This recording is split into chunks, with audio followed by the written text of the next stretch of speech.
Ayan, dito ako ngayon nagsaing-saingan kasi naubusan ako ng gasol. Mamaya pa ang deliver hapon. Yan, diyan ako nagsaing sa kahoy. Sabayan ko ngayon ang butas ng aking timba. Yan, sabayan ko siya ng butas. Kasi yung mga timba ko, tatamnan ko sila ng halaman. Yan.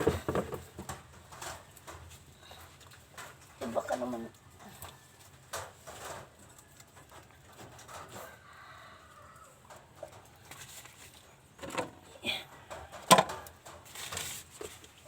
tapos na.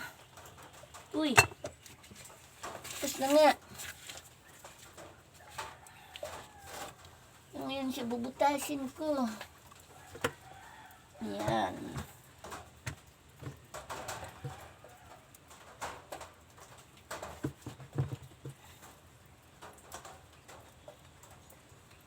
Tamnan ko ito ng palmira. Isasalin ko yung mga palmirang iba dito. Kasi siksikan sila doon sa isang paso. Ipaglilipat ko sila sa timba.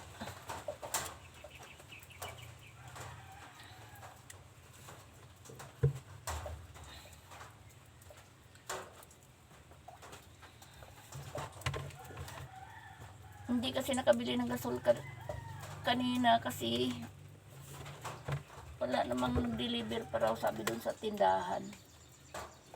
Hindi alam ko anong oras ang deliver, kaya nagsaing lang ako dito sa kahoy kasi papasok yung apo ko. Baka makapasok siya, walang kain-kain, kawawa naman. Yan. Hirap pati umikot ako doon sa likod kasi nandun yung mga kahoy pinaulan. Kaya ang ginatong ko yung yung kawayan, hindi naman maano ang kawayan. Kawayan saka ilang piraso ng kahoy. Yung kahoy pati na nailagay ko, hindi naman mabaga. Galing mamatay. Hindi ako makaikot dun sa likod na ulan, mabasa ang matanda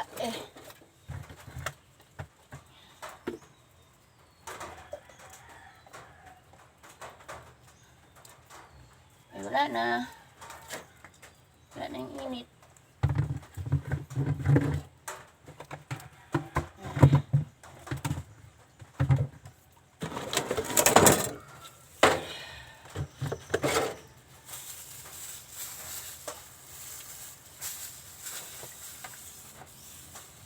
Mamaya na lang.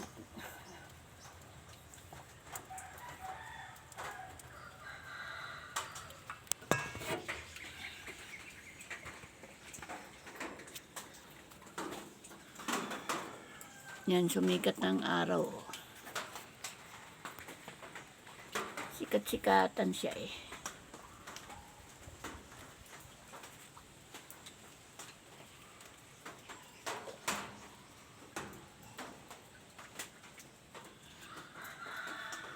Bye-bye po.